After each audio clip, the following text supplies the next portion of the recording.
ሰላም ውድ ፕሮግራማችን ተከታታዮች እንዴት ናችሁ? የምትገኙት አጀብ የዩቲዩብ ቻናላችን ላይ ነው። በኢንተርኔት የሚለቀቁ አስፈሪ ታሪኮች እጅግ በርካታ ናቸው። እነዚህ በተመለከቷቸው ሰዎች ዘንድ የሽብር ስሜትን የሚፈጥሩ ታሪኮች አንዳንዶቹ እውነተኞች ሲሆኑ አብዛኛዎቹ ግን ልብ ወለድና የፈጠራ ታሪኮች ናቸው። በዛሬው ዝግጅታችን በራሺያ እንደተሞከረ የሚነገርለትን የእንቅልፍ ሙከራ ታሪክ እንመለከታለን።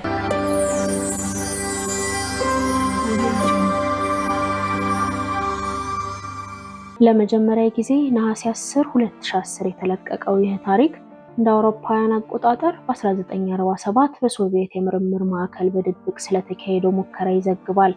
ለሙከራው ፈቃደኞች የሆኑ 5 እስረኞችን ለ15 ቀናት እንቅልፍ እንዳይተኙ አነቃቂ ጋዝ እንዲወስዱ በማድረግ እንቅልፍ ማጣት የሚያስከትለውን ውጤት ለመመርመር የተደረገው ሙከራ የሰማውን ሁሉ እጅን በአፍ የሚያስጭን አሳዛኝ እውነታን አጋለጠ። እነዚህ እስረኞች ከሙከራው በኋላ ፍጹም ወደ ለየለት አውሬነት ተቀየሩ። ይህ ታሪክ ከፍተኛ ትኩረትን ያገኘ የዘመናዊው ዓለም ታሪክ ሆነና በሰዎች መካከል ታሪኩ እውነት ነው ወይስ ልብ ወለድ የሚለው የክርክር ርዕስ ሆነ። በርካታ ሰዎች ይህንን ዘግናኝ ምስል ተመልክተው ይህ ታሪክ በጦርነቱ በሩሲያ ሳይንቲስቶች በከፍተኛ ምስጢር የተደረገውን ሙከራ ያሳያል ሲሉ ደመደሙ። በመሆኑም በዚህ ክስተት ላይ የተመሰረተ በርካታ ጥናትና ምርምር እንዲደረግ ምክንያት ሆነ። የሚገርመው ነገር ሶቪየቶች እውነታውን ከልብ ወለድ መለየት እስኪያቅት ድረስ እንዲህ ያለውን አስቸጋሪ ስነ ልቦና ጦርነት የሚያስነሳ ነገር እንዴት አድርገው በምስል ማቀናበር ቻሉ የሚለው ነው። ከጊዜ በኋላ የነሱ ፕሮፓጋንዳ በመላው ዓለም በሚገኙ ማህበረሰቦች ውስጥ ዘልቆ መግባት ቻለ። በተለይም የሶቪየት የስነ ልቦና ጦርነት መላውን ህዝብ ያነጣጠረ የአቶሚክ ጦርነትን በማራገብ መንግስታት ከነሱ ጋር እንዲተባበሩ የሚያስገድድ፣ አሻፈረኝ ያሉ ሀገራት ደግሞ የኒውክሌር ጦርነት ውድመትን ፍራቻ ለመዝራት ባደረጉት ያላሰለሰ ዘመቻ የተነሳ የዓለምን ህዝብ ከቴክኖሎጂ ግኝታቸውና ከሚሳኤል መንኮራኩር ስልቶቻቸው ጋር ሲወዳደር ከፍተኛ እርምጃ ለመውሰድ ያላቸውን ፍላጎት እንዲቀበል አድርጎታል። ሩሲያውያን በእስረኞች ላይ ኢሰብአዊ ሙከራዎችን ከማድረግ ወደ ኋላ እንደማይሉ ሌሎች ሀገራት ሙሉ በሙሉ ለማመን የጀመሩበት ተጠየቃዊ ምክንያትም ይኸው ነበር። ከዚህም በላይ ዩናይትድ ስቴትስ እና ሶቪየት ህብረት የአእምሮ ቁጥጥር ቴክኒኮችን ለመረዳትና ወታደራዊ ጥንካሬን ለማጎልበት እጅግ በጣም ከባድ የሆኑ ሁኔታዎችንና ጥናቶችን ያካሂዱ ነበረ። ከነዚህ ሙከራዎች ውስጥ አብዛኛዎቹ የስነ ምግባር ጥያቄን አስነስተዋል። ለምሳሌ በሚስጥር ላብራቶሪ ውስጥ በተመረዙ ሰዎች ላይ የተደረገው ሙከራ አንዱ ነው። በእስረኞች ላይ ገዳይ የሆኑ ኬሚካሎችንና ሽታ አልባ መርዞችን በመልቀቅ የተለያዩ ሙከራዎችን አድርገዋል። ስነ ምግባራዊ ያልሆኑ ሙከራዎችን የሚያሳይ የሰነድ ማስረጃ መውጣቱን ከግምት ውስጥ በማስገባት ሰዎች የሩሲያ የእንቅልፍ ሙከራ እውነት ነው ወይ ብለው ቢጠራጠሩ የሚያስገርም አይሆንም። በርካታ ጉዳዮች የቀዝቃዛው ጦርነት የሙከራ ዘመንን አስከፊ እውነታዎችና መንግስታት በሳይንሳዊ እድገት ሰበብ እንደዚህ አይነት አስጨናቂ ድርጊቶች ውስጥ ምን ያህል እንደተዘፈቁ አጋልጠዋል።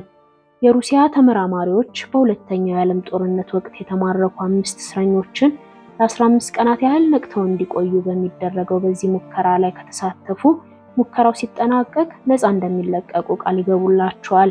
ከዚያም እስረኞቹን በታሸገ ክፍል ውስጥ ከማስገባታቸው በፊት የእስረኞችን የኦክሲጅን አወሳሰድ በማስተካከልና የጋዝ መርዙ እስረኞችን እንዳይጎዳ ትንሽ በትንሽ እንዲለቀቅ በመወሰን ማይክሮፎንና 5 ኢንች ውፍረት ያለው የመስታወት መስኮት በትክክል መትከላቸውን አረጋገጡ።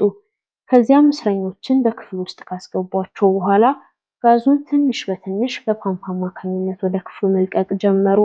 ክፍሉ በደረቅ ምግብ፣ ውሃ፣ መጸዳጃና መጽሐፍቶች የተሞላ ሲሆን ለመተኛት እንዳያጓጓቸው ሲባል ግን አልጋ አሊያም ትራስ አልነበረውም።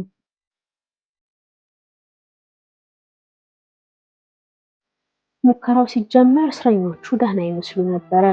እርስ በእርስ ወዳጅነትን በመፍጠር ስለ ግል ህይወታቸውና ስለ ሌሎች ነገሮች ማውራት ጀመሩ። ሙከራው እስኪጠናቀቅ ነቅተው መቆየት ከቻሉ ነፃ እንደሚወጡ ቃል ስለተገባላቸው እንቅልፍ አልባ ቆይታቸውን ለመላመድ ብዙ አልከበዳቸውም ነበር። ቅሬታም አላሰሙም። ነገር ግን በ5ኛው ቀን አካባቢ ነገሮች መቀየር ጀመሩ። በህይወታቸው ውስጥ ከጊዜ ወደ ጊዜ እየጨመረ የሚሄድ አሰቃቂ ክስተቶችን ሲያስተናግዱ ታሪካቸው እየጨለመ መጣ። ስለ ሁኔታቸው ማጉረምረም ጀመሩ።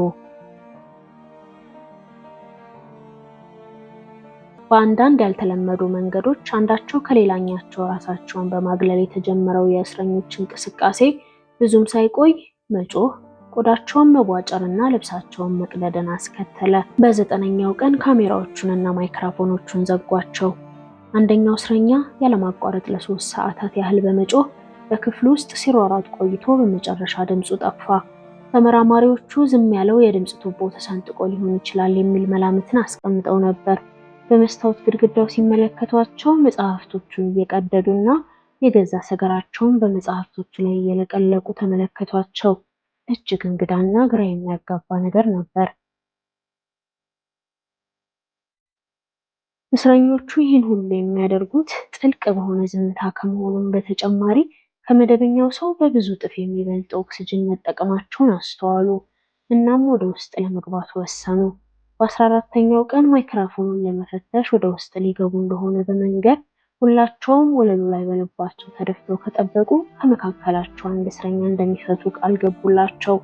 በ15ኛው ቀን ጋዙን አጥፍተው ወደ ውስጥ ሲዘልቁ ከእስረኞቹ አንዱ ነፃ መውጣት አንፈልግም በማለት በሰጣቸው መልስ ተገረሙ።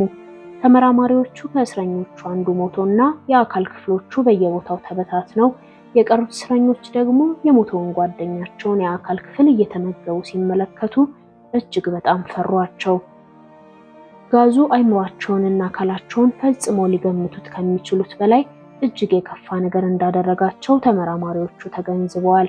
የሚገርመው ግን ተመራማሪዎቹን የጋዝ አቅርቦቱን መልሰው እንዲከፍቱ እጅግ አብዝተው የለምኗቸው ነበረ። ወታደሮቹ አስከሬኑን ለማውጣት ወደ ውስጥ ለመግባት ሲሞክሩ እስረኞቹ ከባድ ውጊያ ገጠሟቸው። በግብግቡ የአንዱን ወታደር ጉሮሮ መንጭቀው አወጡት። መታሰራቸውና እንቅልፍ ማጣታቸው ወደ አውሬነት ቀይሯቸዋል። እናም ይህንን የሙከራ ስራ መጨረስ የማይቻል ነገር ሆኖ ተገኘ። ወታደሮቹ ራሳቸውን ለመከላከል ሲሉ ከእስረኞቹ አንዱ እግሩ ላይ በመመታቱ ደሙ ያለማቋረጥ ይፈስ ጀመር። ስለዚህ እሱን ከማደንዘዝ ውጪ ሌላ አማራጭ አልነበራቸውም። ለዚህ ደግሞ ከመደበኛ ሰው 10 እጥፍ ማደንዘዣ መወጋት ነበረበት። ያኔም እንኳን ሳይታገላቸው አልቀረም። በመጨረሻም ዝም እስኪል ድረስ ለብዙ ደቂቃዎች አብዝቶ ይጮህ ነበረ። የቀሩት 3 እስረኞች ሙከራው ተቋርጦ ወደ ሕክምና ተቋም እንዲወሰዱ ተደረገ። 2ቱ ተጨማሪ ጋዝ እንዲለቀቅላቸው ሲማጸኑ፣ 3ኛው የድምፅ ማውጫ ቱቦ በከፍተኛ ሁኔታ በመጎዳቱ ምክንያት ድምፅ ማውጣት ተስኖት ነበረ። ሐኪሞቹ የቀዶ ጥገና ሊያደርጉለት ማደንዘዣ ሊወጉት ሲሞክሩ ጭንቅላቱን በመነቅነቅ እንደማይፈልግ ተናገረ። እናም ሐኪሞቹ ምንም አይነት ማደንዘዣ ሳይጠቀሙ በተጎዱት የአካል ክፍሎቹ ላይ ቀዶ ጥገና አደረጉለት። የሚያስገርመው ነገር ለ6 ሰዓታት በፈጀው ቀዶ ጥገና አንዴም እንኳን ምንም አይነት ምላሽ አለመስጠቱና እስከ መጨረሻው ድረስ ነቅቶ መቆየቱ ነው። ከነርሶቹ አንዷ በቀዶ ጥገናው ወቅት ፈገግ ሲል ማየቷንና በዚህ ሁሉ ስቃይ በማለፉ የተደሰተ ይመስል እንደነበር ተናግራለች። ቀዶ ጥገናው ካለቀ በኋላም ሰራተኞቹ ሰውነቱን መቆራረጥ እንዲቀጥሉ የሚማጸን ወረቀት ጽፎ ሰጣቸው። ከምንም ነገር በላይ መከራን አጥብቀው ይፈልጉ ነበር። ነቅተው እንዲቆዩም ተጨማሪ ጋዝ እንዲሰጣቸው ያለማቋረጥ መለመናቸውን ቀጥለዋል። በመጨረሻ ሙከራው ተቋርጦ ወደ ክፍላቸው እንዲመለሱ በተመራማሪ ቡድኑ ሲወሰን የፕሮጀክቱ አዛዥ ተጨማሪ ጋዝ ቢሰጣቸው ምን ሊፈጠር እንደሚችል ለማወቅ መጓጓቱን ገለጸ። ቡድኑ ይህንን አጥብቆ ቢቃወምም የአዛዡን ቃል ከመቀበል ውጭ አማራጭ አልነበራቸውም እና በቀሩት 3 እስረኞች ላይ ሙከራው ቀጠለ።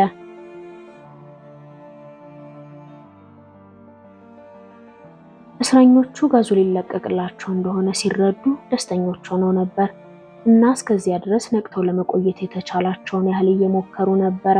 ተመራማሪዎቹ ጋዙ ሲለቀቅ የእስረኞች አንጎሎች በተወሰነ ደረጃ መደበኛ ናቸው ብለው አስበው ብዙም ሳይቆይ ከእስረኞቹ አንዱ አይናቸው እያየ ሞተ። ከዚያም ድንገት የፕሮጀክቱ አዛዥ የተረፉትን 2 እስረኞችና ተመራማሪዎቹን አንድ ላይ ቆልፎባቸው ሊወጣ ሲል ከተመራማሪዎቹ አንዱ ሽጉጥ አውጥቶ አዛዡና ዲዳ የሆነው እስረኛ ላይ ተኮሰባቸው። ወዲያውኑ ሌሎቹ 2 ተመራማሪዎች በፍርሃት ተውጠው ክፍሉን ለቀው ወጡ። አንደኛው ተመራማሪ ግን ድንገት ሲዞር በህይወት ከተረፈው ብቸኛው እስረኛ ጋር ራሱን በአንድ ክፍል ውስጥ አገኘው። ከዚያም እየጮኸ አንተ ማነህ በማለት ጠየቀው። እስረኛውም ፈገግ አለና በእያንዳንዱ ሰው ውስጥ ያለውን እብደትና ክፋት እንዲሁም የሰው ልጆች በውስጣቸው በጥልቅ ለመቅበር የሚሞክሩትን ሁሉ እንደሚወክል እየተናገረ ተመራማሪውን አነቀው። ተመራማሪው ሽጉጥን በእስረኛው ልብ ላይ ሲያነጣጥረው ፈገግ አለና በመጨረሻም ነፃ መሆኑን ገለጸ። ተመራማሪው ቃታውን ሳበው።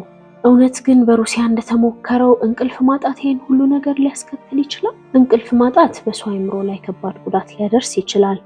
ለምሳሌ ብስጭት፣ ጭንቀት፣ ድብርት፣ ነገሮችን በትክክል ማሰብ አለመቻልና እውነት ያልሆኑ ነገሮችን ማየትን የመሳሰሉ ነገሮችን ሊያስከትል ይችላል። ነገር ግን ሰውን ለ15 ቀናት ሳይተኛ እንዲቆይ የሚያደርግ ጋዝም ሆነ ሌላ አይነት ንጥረ ነገር ስለመኖሩ የተረጋገጠ ነገር የለም። እናም ብዙ የዘርፉ ባለሙያዎች እንዳረጋገጡት ይህ የፈጠራ ልብ ወለድ ታሪክ መሆኑን በእርግጠኝነት መናገር እንችላለን። ታሪኩ አንድ ሰው በተጨባጭ በሂሳዊ አስተሳሰብ ውስጥ ሆኖ ሁኔታውን ከመመርመሩ በፊት በደመነፍስ ውስጥ ያለውን ስሜታዊ ምላሽ መቀስቀስ የሚችል በመሆኑና በተለይም የጋራ ፍራቻዎችንና የሰው ልጅ የተቆጣጠረውን ጎኑን እንድንመረምር ስለሚገፋፋ በሰዎች ዘንድ እንደ እውነት ቅቡልነትን እንዲያገኝ ያስችሎታል። የሩሲያ የእንቅልፍ ሙከራ ልብ ወለድ ብቻ ሊሆን ይችላል። ነገር ግን በገሃዱ ዓለም ውስጥ ባሉ አሳዛኝ ሙከራዎች አማካኝነት በሰዎች ላይ የደረሰውን ጭካኔ መካድ አይቻልም። ውድ ተመልካቾቻችን ለዛሬ ያሰናዳንላችሁ ፕሮግራም የተከታተላችሁትን ይመስል ነበር። ዝግጅታችንን ከወደዳችሁት ላይክ እና ሼር ማድረግ አትርሱ። በየሳምንቱ እንደዚህ አይነት አጀብ የሚያሰኙ እውነተኛ ታሪኮችን ስለምናቀርብ ቻናላችንን ሰብስክራይብ በማድረግ ቤተሰብ ይሁኑ። አብራችሁን ስለነበራችሁ እጅግ እናመሰግናለን። መልካም ቆይታ።